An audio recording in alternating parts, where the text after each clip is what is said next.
سب دیکھنے اور سننے والوں کی خدمت میں محبت برا سلام۔ ایک کیس لے کے آیا ہوں آج آپ کے سامنے۔ پاکستان میں جو حالات بنے ہوئے ہیں، پہلے یہ سنتے ہیں ذرا جی۔ انشاءاللہ ایک FIR اس کے اوپر کراچی میں ہو چکی ہے، دوسری FIR یہاں پر ہوگی تو ہم یہاں سے جائیں گے انشاءاللہ، نہیں تو ہمارا کل کا روزہ بھی ادھر ہے، ہماری افطاری بھی ادھر ہے، تراویح بھی ادھر ہے۔ اچھا کیس سن لیں ذرا پہلے۔ ایک ٹک ٹاکر ہے رجب بٹ، سوشل میڈیا پہ کافی ایکٹیو ہے، اور آپ سب کے علم میں ہوگا جس دن اس کی شادی تھی اس دن بھی اس کی گرفتاری ہوئی، اور اس دن کے بعد اس کے لیے پاکستان میں جو حالات پیدا ہوئے اس پر آج بات کریں گے۔ اس پر ایک FIR بھی کاٹ دی گئی ہے، اور اب یہ اطلاع ہے کہ پاکستان کے جتنے بھی پولیس اسٹیشن ہیں ان سب میں اس کے خلاف FIR کاٹنے کے لیے یہ جو تحریک لبیک والے ہیں، جو عاشق رسول ہیں، انہوں نے بتایا کہ ہم اب روزے بھی یہاں پہ رکھیں گے پولیس اسٹیشن کے سامنے، افطاری بھی یہاں کریں گے، اور نماز تراویح بھی جو یہیں ادا کی جائے گی۔ کیس سنیں کیا ہے؟ کیس یہ ہے جناب کہ اس بندے نے ایک پرفیوم اپنا نکالا، اور جو پرفیوم تھا اس پر 295 لکھ دیا، اور اس پر جناب اس کے اوپر یہ FIR کٹوانے کے لیے پولیس اسٹیشن گئے لوگ، وہاں پہ لوگوں میں تعداد جو تھی اضافہ ہوتا گیا، اور جو ابھی تک کی اطلاع ہے کہ FIR کاٹ دی گئی۔ اس نے جناب اس جو 295 ہے اس کی گستاخی کی، اور یہ کیونکہ جو دفعہ ہے 295 یہ ایسے لوگوں پہ، اس کے 4 حصے ہیں، تھوڑا سا میں مختصر آپ کو بتا بھی دیتا ہوں۔ 4 حصوں میں 2 سال سے لے کر سزائے موت تک سنائی جا سکتی ہے۔ 295A 2 سال جیل، پھر 295B C اس طرح چلتی ہے۔ ناظرین، اب پرابلم یہاں پہ یہ آئی ہوئی ہے کہ نہ تو یہ بندہ، اچھا میرے پاس اس کی ویڈیو ہے، وہ کہتا ہے جی کہ میں اپنا وہ جو 295 والا پرفیوم ہے وہ بند کر رہا ہوں، اور جب اس نے یہ بند کر دیا اور اس نے کہا میں معذرت چاہتا ہوں، میرا مقصد یہ نہیں تھا، اس نے کچھ اپنا مقصد اور بیان کیا، کوئی انڈیا کے ساتھ کوئی گلوکار تھا، اس کے متعلق بتایا کہ اس کی وجہ سے میں نے یہ 295 رکھا تھا۔ لیکن بعد میں ایک اور بیان دے دیا کہ 295 میرے اوپر 2 کیس ہے، میرے استاد کے اوپر بھی 2 کیس ہے، یا 1 کیس ہے، کوئی اس طرح کا بیان دے دیا۔ اور یہ بھی جو ہمارے وہاں پہ تحریک لبیک والے ہیں، جو عاشق رسول ہیں، انہوں نے کہا نہیں جی نہیں، اس کے اوپر FIR جو ہے وہ بنتی ہے، اور اب FIRوں کی بہار جو ہے وہ لگے گی، عید سے پہلے ہر شہر میں FIR کاٹی جائے گی۔ ایک چیز یہاں پہ میں بتا دیتا ہوں کہ میں نے مختلف لوگوں کو دیکھا یہاں پہ سوشل میڈیا پہ، دیکھیں آپ ٹک ٹاک ضرور بنائیں، آپ یوٹیوب پہ پروگرام بھی کریں، مگر مذہب کا مذاق نہ اڑائیں کسی کا، کوئی بھی مذہب ہے، چاہے وہ ہندو ہے، مسلمان ہے، اپنے کرسچن برادری ہے، یا کوئی بھی ہے، اس کا مذاق نہیں اڑانا چاہیے۔ میں نے دیکھا یہاں پہ جو سوشل میڈیا ہے، نماز کا مذاق اڑایا جا رہا ہے، مختلف لوگ جو ہوتے ہیں، میں نے ان کی ویڈیو دیکھی ہے، اور پھر رمضان کے لیے بھی اس طرح کے مذاق بنائے جاتے ہیں جو اچھے نہیں لگتے۔ دیکھیں بہت دنیا پڑی ہوئی ہے آپ کے لیے مذاق اڑانے کے لیے، آپ کے پاس اتنا وسیع پلیٹ فارم ہے کہ اگر آپ مذہب کو نہ اس میں لے کے آئیں تو پھر بھی آپ ٹک ٹاک پہ اپنی ویڈیو بنا سکتے ہیں، پھر بھی آپ یوٹیوب پہ اپنی ویڈیو ڈال سکتے ہیں۔ ہر مذہب کا احترام کریں، ہر انسان کا احترام کریں، اور پھر آپ اپنا کاروبار یا کام جو بھی ہے وہ جاری رکھیں۔ اب جو ہمارے پاس اطلاع ہے وہ بڑی ہے خطرناک۔ اس رجب بٹ کے پاس دولت بھی ہے، شہرت بھی تھی، سب کچھ تھا، مگر جیسے جیسے دولت اور شہرت ملتی ہے دماغ جو ہے کام کرنا چھوڑ جاتا ہے، اور خاص کر اگر پاکستان میں آپ رہ رہے ہیں، اگر یہ کسی دوسرے ملک میں رہ رہا ہوتا تو کوئی اتنی بڑی پرابلم نہیں تھی، کوئی اتنا بڑا مسئلہ نہیں تھا، کیونکہ دوسرے ممالک میں ظاہر ہے قوانین ہے، اور اگر کوئی کسی کو نقصان پہنچانے کی کوشش کرتا ہے، پھر یہاں پہ مذہبی طور پہ بڑی نظر رکھی ہوئی ہے۔ پچھلے دنوں اسپین سے آپ کو پتا ہے لوگوں کو پکڑا، ابھی بھی پولیس کی نظر انگلینڈ ہے، جرمنی ہے، کوئی جگہ بھی ہے، وہاں پہ پوری انہوں نے رکھی ہوئی ہے، ٹیلی فون سنے جاتے ہیں، واٹس ایپ سنے جاتے ہیں، سوشل میڈیا پہ آپ کیا کر رہے ہیں، ہر چیز پہ ان کی نظر ہے۔ باقاعدہ ٹیمیں بنی ہوئی، لوگوں کے ذہن میں ہوتا ہے کہ شاید ہم اپنی زبان میں یہ کر رہے ہیں، مگر ہر زبان کے لوگ ان کے پاس موجود ہیں۔ اب رجب بٹ کی والدہ کی بھی کچھ ویڈیوز دیکھی، وہ بھی بڑے بڑے پریشان ہیں، والد پریشان ہے، گھر کے سب لوگ پریشان ہیں۔ 295 کا پرفیوم نکالا، اور اگر یہ پرفیوم آپ نے فرض کریں یہاں یورپ میں نکالا ہوتا تو کسی کو کوئی اعتراض نہیں آنا تھا، سعودی عرب میں نکالا ہوتا کسی کو اعتراض نہیں آنا تھا۔ ہم نے دیکھا سعودی عرب میں یہ کئی لوگوں نے ایسے لباس پہنے ہوتے ہیں، اگر وہ پاکستان میں آپ پہنے تو آپ کو پتہ ہی ہے جو ایک دفعہ واقعہ ایک لڑکی کے ساتھ ہوا تھا۔ کیونکہ ہمارے لوگ جو ہیں یہ جو کہہ رہے تھے نا کہ ہم نے روزے بھی وہاں پہ رکھنے ہیں، یہیں پہ ہم نے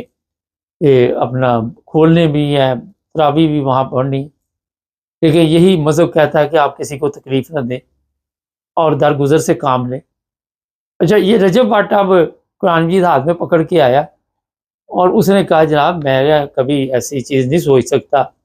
لیکن وہ جو مرضی کرتا رہے، جو ہمارے لوگ ہیں تحریک لبیک والے، انہوں نے جو کہہ دیا وہی ہونا، پولیس نے ایف آئی آر کاٹنی اور بعد میں جو اس کے ساتھ ہوگا وہ دیکھی جائے گی۔ اب اس طرح کا جو بندہ ہوتا ہے مشہور بندہ، اس کے لیے پاکستان میں بھی زمین تنگ کر دی جاتی ہے، اور پھر وہ وہاں پہ رہنا اس کے لیے مشکل ہے۔ جو اندر کی رپورٹ ہے کہ آنے والے دنوں میں اگر یہ وہاں پہ پاکستان میں رہا تو اس کے لیے مشکل پیدا ہو سکتی ہے۔ کوئی نہ کوئی عاشق رسول جو ہے، آپ سب کو پتا ہے کہ جنت میں جانے کے چکر میں کوئی نہ کوئی ایسے کام ڈال دیتے ہیں، آئے دن اس طرح کی خبریں آپ کو ہم بھی دیتے ہیں، آپ کو بھی ملتی رہتی ہیں۔ تو یہ اگر اپنی زندگی بندہ محفوظ چاہتا ہے، دولت اس کے پاس ہے، تو پاکستان میں اب رہنا اس کے لیے مشکل ہو گیا۔ اور پاکستان میں جس کے اوپر 295 لگ گئی، اور پھر جتنے لوگ اس کو جانتے ہیں اور جتنا بڑا مجمع پولیس اسٹیشن کے باہر لگا ہوا ہے، اس کے لیے پاکستان اب جس طرح ایف آئی آر میں نے بتایا ہر شہر میں کاٹی جائے گی، ہر چوکی پہ، ہر تھانے پہ۔ ہماری قوم کے پاس کافی ٹائم ہے، اور سب جو ہے اس کام کے لیے وہ کہتے ہیں اس سے بڑا ثواب کوئی نہیں۔ ہم رزق حلال کھائیں یا نہ کھائیں، زنا ہم کریں، ہم ہر 2 نمبر کام کریں، مگر اس پر ہمارے کوئی مسائل نہیں، ہمیں کوئی پریشانی نہیں، کوئی ایف آئی آر نہیں آپ کے اوپر کاٹی جائے گی۔ لیکن اس بار اگر آپ نے صرف 295 اپنے پرفیوم کا بھی رکھ لیا تو سمجھے جناب آپ کے لیے پاکستان میں رہنا اب مشکل نہیں، زندہ رہنا باقی آپ سمجھ گئے ہوں گے۔ پاکستان میں سانس لینا مشکل نہیں، مشکل ہو گیا۔ ہم نے جو قوانین بنائے تھے اور جو اسلام لوگوں کو دیا، اس کے رزلٹ ظاہر ہے ابھی تو کچھ بھی نہیں نکلے، ابھی تو پارٹی شروع ہوئی ہے، اس سے بھیانک رزلٹ نکلنے والے ہیں۔ جو چیزیں آپ نے دوسرے لوگوں کے لیے بنائی تھی، جو قوانین آپ نے دوسرے لوگوں کے لیے بنائے تھے، آج اپنے گلے میں آپ کے پڑ رہے ہیں۔ آپ نے 50 سال پہلے جو چیزیں تیار کی تھی وہ صاف لکھا ہوا ہے، جو بڑے لوگ بھی کہتے تھے کہ آپ جو بوتے ہیں وہی کاٹتے ہیں۔ پھر ایسی بھی مثالیں ہیں پنجابی کی کہ کدی دادے دیاں کدی پوتے دیاں۔ تو جن لوگوں کو یہ سمجھ آ گئی ہوگی وہ سمجھ چکے ہوں گے۔ آج پوری قوم کو آپ نے ایسی جگہ پہنچا دیا کہ وہ مذہب کو تو نہ سمجھ سکے، مگر لوگوں کے لیے وہ مشکلات پیدا کر رہے ہیں، لوگوں کا جینا حرام کر رہے ہیں۔ ابھی جیسے میں آپ کے ساتھ پروگرام کر رہا ہوں، تھوڑی دیر پہلے میری ایک بات پاکستان سے کسی کے ساتھ ہو رہی تھی، تو وہ بھی یہی کہہ رہے تھے کہ اتنا بڑا ایشو بنا دیا گیا کہ لوگوں کے اوپر جھوٹے مقدمات بنائے جاتے ہیں اور پھر کال کی جاتی ہے۔ وہ کہتے ہیں ایک لڑکے کو پکڑا وہاں پہ، اور پھر اس کو کہا جناب آپ 1.5 لاکھ روپیہ دیں، اور ہم نے پیسے بھی تیار کیے، اور بعد میں پتہ چلا کہ نہیں جی اس کے اوپر ایف آئی آر کاٹ دی گئی ہے، کیونکہ دوسری پارٹی نے زیادہ پیسے دے دی جنہوں نے ایف آئی آر کٹوانی ہے، یا دوسری پارٹی جو ہے وہ طاقت میں ہے، اور پھر وہ بندہ جیل بھیج دیا گیا۔ کوئی فرق نہیں پڑتا کہ اس کی فیملی پیچھے ہے، اس کے بچے ہیں، اس کی ماں ہے، وہ کس حال میں ہے، وہ اکیلا بیٹا ہے، وہ جیل میں رہے گا، پیچھے ہونے کے گھر کا سسٹم کیسے چلے گا، کون سنبھالے گا ان کو، اس سے کوئی فرق نہیں پڑتا۔ آپ نے ایک جھوٹا مقدمہ بنانا، آپ کے جذبات سب سے زیادہ قیمتی ہیں، اور وہ بھی جھوٹ پر۔ ایک چیز ذہن میں رکھیں، کوئی مسلمان اپنے مذہب کی توہین نہیں کرتا، ہر مسلمان جو ہے وہ اپنے مذہب کا احترام کرتا ہے، اور وہ چاہے کسی بھی فرقے سے تعلق رکھتا ہے۔ پرابلم یہاں پہ آئی ہے کہ جو تربیت آپ لوگوں نے کی ہے، جو سسٹم آپ لوگوں نے دیا ہے، اس نے اس پورے ملک کے نظام کا بیڑا غرق کر دیا۔ اب یہ رجب بھٹ کے ذہن میں بھی نہیں ہوگا کہ میرے پاس دولت کی کمی نہیں ہے، میرے پاس شہرت کی کمی نہیں ہے، اور پھر یہ بھی آپ کو پتہ ہی ہے کہ جب پاکستان میں دولت ہو، شہرت ہو، لوگ تو ایک تصویر لے کہتا ہے میرے ساتھ کوئی کھنچوا لے، پولیس والا بھی ہوتا ہے وہ بھی یہی کہتا ہے۔ وہاں پہ پھر حسد پیدا ہوتا ہے، پھر دشمن پیدا ہوتے ہیں۔ یہ ہمارا چینل ہے، جیسے جیسے چلتا ہے ہمارے اتنے دشمن بن گئے ہوئے، ہمیں پتہ نہیں کیا کیا لکھتے رہتے ہیں کمنٹس میں، کوئی کچھ لکھتا رہتا ہے، کسی کو کسی چیز پہ اعتراض ہے، کسی کو کسی چیز پہ اعتراض۔ تو یہاں پہ پھر حسد جو ہے وہ جنم لیتا ہے۔ حسد کے بعد پھر ایسا ماحول بنایا جاتا ہے، کیونکہ ہمارے پاس پروگرام تو یہ ہے نا، یہ لوگوں کے دماغ میں ڈیٹا تو فکس کیا ہوا ہے نا، اور پھر لوگوں کو یہ قریبی لوگ جو ان کے ہوتے ہیں، یہ رجب گھاٹ اکیلا نہیں ہے، تو میرا 5-6 دوست بھی ہیں جو اس رگڑے میں آئے ہوئے ہیں، میں اس کی بات صرف آپ کو بھی بتا رہا ہوں۔ پھر یہ قریبی دوست جب دیکھتے ہیں کہ یہ دولت آ گئی، شہرت آ گئی، پھر وہ اس طرح کے کام ڈالتے ہیں، تیسرے بندے کو کوئی دلچسپی نہیں ہوتی۔ اب یہی کام 295 آپ پرفیوم انڈیا میں بنا لیتے، آپ کسی اور ملک میں بنا لیتے تو آپ کو کوئی پرابلم نہیں، لیکن کیونکہ ہم نے ایک ایسا سسٹم دے دیا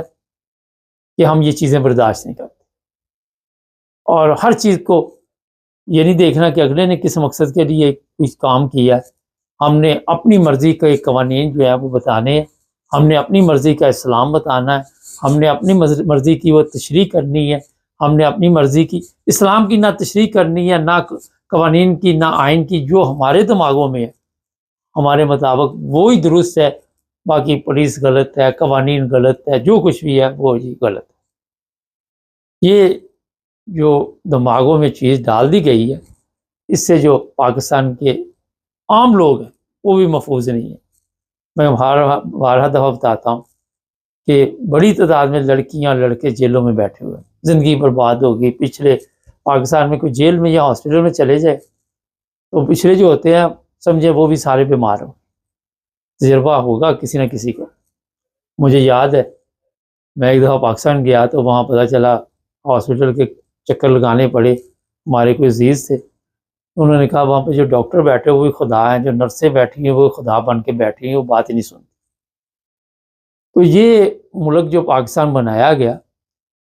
اس میں جو آپ نے کام کیے تھے اس وقت تو آپ کے ذہن میں تھا کہ ہم احمدیوں کو غیر مسلم قرار دے دیں گے، آج پوری قوم ہی اس کی سزا بھگت رہی۔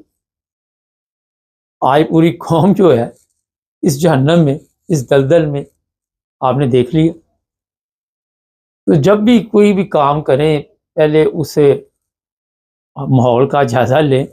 لیکن میں پھر یہ کہوں گا کہ کسی مذہب کا بھی مذاق میڈیا، سوشل میڈیا پہ نہیں ہونا چاہیے۔ اگر کوئی عبادت کر رہا ہے تو اس کے کرنے دو جس طرح وہ کر رہا ہے، اس کی ویڈیو بنا کے، آپ کو کیا ضرورت ہے ڈالنے کی؟ آپ کو کیا مقصد ہے، کیا بتانا چاہتے ہیں آپ؟ تو یہ الفاظ بھی بڑی احتیاط سے پاکستان میں اگر رہتے ہیں تو ادا کرنے چاہیے، ورنہ ایک دفعہ وہاں پہ 295 کا رگڑا لگ گیا نا، 298-95 کا، تو دوبارہ آپ کی زندگی جو ہے وہ برباد ہوگی، ساتھ جو پچھلے ہیں گھر والے ان کی بھی برباد ہوگی۔ اب یہ رجب بھٹ کے لیے اکیلے کے لیے پرابلم نہیں ہوگی، اس کی فیملی جو ہے وہ بھی مصیبت میں پڑی ہے، ان کے گھر جو ہے وہ بھی سیف نہیں ہوگا، کسی وقت بھی ہجوم ہے ان کے گھر پہ حملہ کر سکتا ہے، بوڑھی ماں ہے، ظاہر ہے جو بھی گھر میں افراد، تو پاکستان جیسے ملک میں رہ کے اور آپ کہیں کہ آپ مسلمان بھی رہیں تو میرا خیال کافی مشکل کام ہے، اور آپ کو وہاں پہ اسی ماحول کے مطابق جس طرح وہ کہیں اسی طرح کرنا پڑے گا، ورنہ آپ یہ بھول جائیں کہ آپ کے پاس شہرت ہے، آپ کے پاس دولت ہے۔ اور یہی وجہ ہے سب سے بڑی، آج جو طاقتور لوگ ہیں وہ بھی کوئی بات نہیں کرتے، سب کچھ دیکھتے ہوئے جن کے پاس طاقت ہے، کہ یہ نہ ہو کہ ہمارا جو سیکیورٹی گارڈ ہے وہ سلمان تصیر پروگرام ہی نہ ہو جائے کہیں پہ، یا اور کوئی اس طرح کا پروگرام نہ ہو جائے۔ ان کی خاموشی کی وجہ سے پاکستان کی پوری قوم جو ہے اس وقت اذیت سے گزر رہی ہے، اور یہ جو مولوی شولوی اکٹھے ہو کے نعرے لگا رہے، کل کو پتہ نہیں ان کے خلاف بھی کوئی 298 295 کا کیس درج ہو جائے، پتہ کسی کا بھی نہیں۔ تو دیکھتے ہیں اس کے ساتھ اب کیا ہوتا ہے، کتنی ایف آئی آر کاٹے جائیں گے، اور یہ جہاد ہے اس وقت سب سے بڑا، اس کے خلاف جناب اعلان یہ ہو رہے ہیں کہ ایف آئی آر کاٹیں گے۔ چینل کو سبسکرائب کریں، ہمارا مقصد ہوتا ہے کہ احتیاط کریں، جس ملک میں بھی رہیں اس کے قوانین کو سمجھیں، قوانین کے ساتھ یہ بھی سمجھیں کہ یہاں قوانین ہیں بھی ہے کہ نہیں، کوئی کام بھی کر رہے ہیں کہ نہیں کر رہے، قوانین جو چلا رہے ہیں ان کے پاس میں یہ چیزیں ہیں، یا جو چلوا رہے ہیں ان کے پاس زیادہ طاقت ہے۔ تو بہت ضروری چیزیں ہوتی ہے، چینل جڑے رہے ہمارے